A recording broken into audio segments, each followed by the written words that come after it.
Merci de nous retrouver. Le Salon du Travail et de la Mobilité Professionnelle. Frédéric Gesque nous a rejoint. Bonjour Frédéric. Bonjour. Vous êtes présidente de l'association Senior for Good. Vous êtes également autrice puisque vous avez écrit notamment plusieurs livres, mais notamment ce livre « Le choc des générations n'existe pas ». Un livre pour en finir une bonne fois pour toutes avec les stéréotypes et donner sa juste place à chacun au travail. Exactement. On va en parler dans un petit moment. Et alors, on va revenir également sur votre parcours parce que vous avez la cinquantaine passée, c'était précisément à 57 ans. Vous avez monté votre boîte, vous avez décidé de vous lancer dans l'entrepreneuriat. Vous faisiez quoi avant ? Exactement. Moi, j'ai un parcours assez classique de salarié. Oui. J'ai travaillé pendant 32 ans, donc une vingtaine d'années dans le secteur privé, dans le domaine des médias professionnels, avec une progression de carrière classique. Et puis, pendant une dizaine d'années, j'ai eu la chance de diriger des organisations d'intérêt général.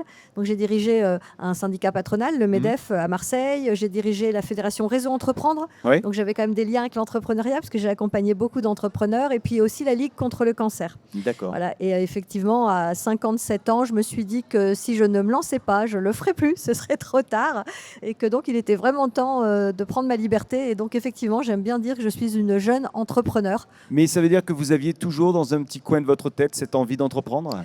Ouais, l'envie d'entreprendre, elle a toujours été un petit peu là. Mais en fait, j'ai vu mon papa qui, après 50 ans, avait essayé de monter des boîtes parce qu'il ne trouvait pas de boulot déjà à l'époque. Et il s'est planté plusieurs fois. Et donc, dans ma tête, c'était... Jamais. Pas pour moi, jamais. Je vais faire ma carrière, je vais être intrapreneur, mais voilà, je me sentais pas du tout. Et en fait, voilà, il y a un moment, tu as un déclic et il peut être tardif. C'est quoi le déclic là ? Il s'est passé quoi ? Qu'est-ce qui a fait que vous êtes lancé ? Moi, j'ai eu plusieurs déclics. J'ai eu d'abord le déclic du décès de ma petite sœur. Ouais. C'est triste à dire, mais malheureusement, quand on vit des épreuves, parfois ça fait réagir. Où finalement, je me suis retrouvée face un petit peu à la finitude et puis à la fragilité de la vie, en fait. Et je me suis dit, mais c'est maintenant, en fait. C'est maintenant qu'il faut vivre. Ça ne sert à rien d'avoir peur, il faut y aller. Et puis après, l'idée, c'est évidemment d'arriver à craquer un peu ses peurs personnelles, le statut social, les peurs financières, tout ça. Et puis... ce qui m'a vraiment donné envie, c'est cette notion de liberté. Il y a eu un moment, en fait, où j'avais plus envie, finalement, de rendre des comptes. J'avais envie de faire les choses à ma manière. Et c'est aussi pour ça, d'ailleurs, que j'ai fondé cette association Senior for Good. Aujourd'hui, j'aurais peut-être pas pu la fonder et la porter comme je la porte aujourd'hui en liberté si j'étais salariée et si je représentais une organisation.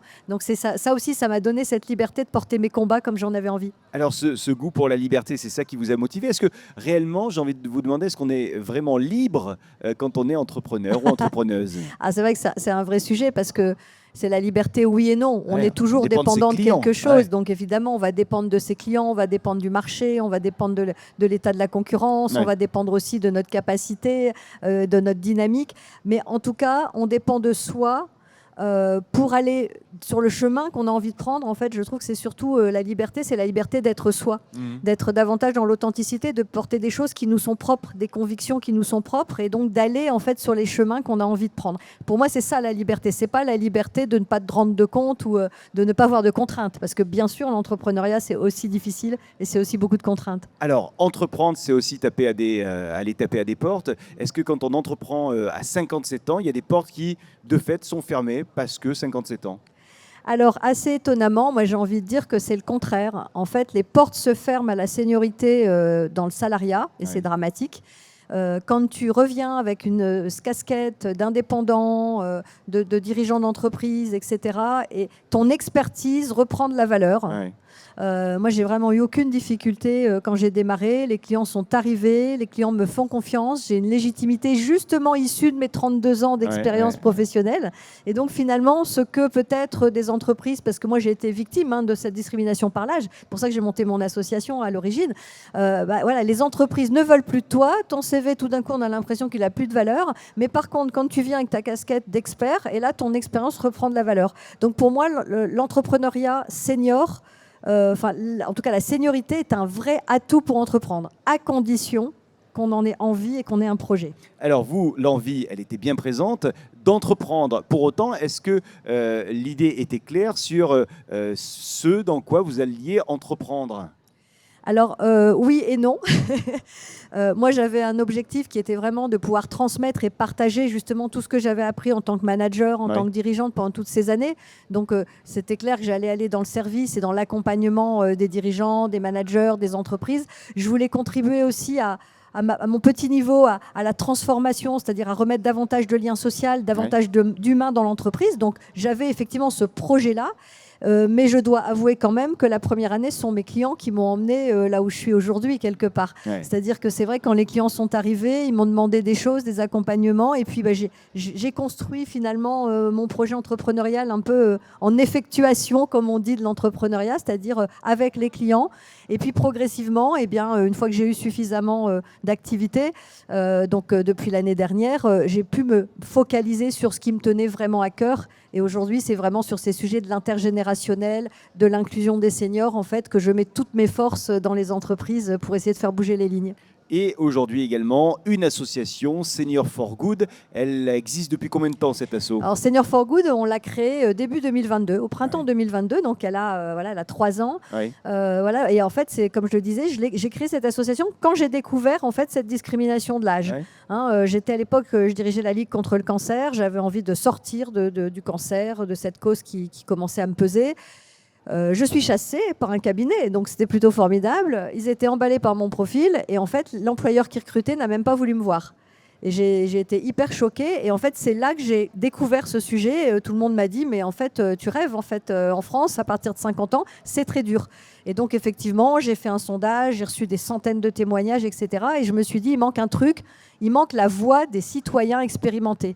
Et donc, l'idée, ça a été de créer une association qui soit une communauté citoyenne qui porte la voix des salariés, des actifs de plus de 45, 50, 55 ans qui ont envie de continuer à s'engager, qui ont envie de montrer qu'ils ne sont pas des grabataires, quoi, en gros. Aujourd'hui, quelles sont les grandes actions qui ont été menées avec Senior for Good? Alors, Senior for Good, c'est d'abord un porte-parole. C'est d'abord vraiment porter la voix, porter la parole de la seniorité et donc des expérimentés, quel que soit leur métier, leur poste, etc.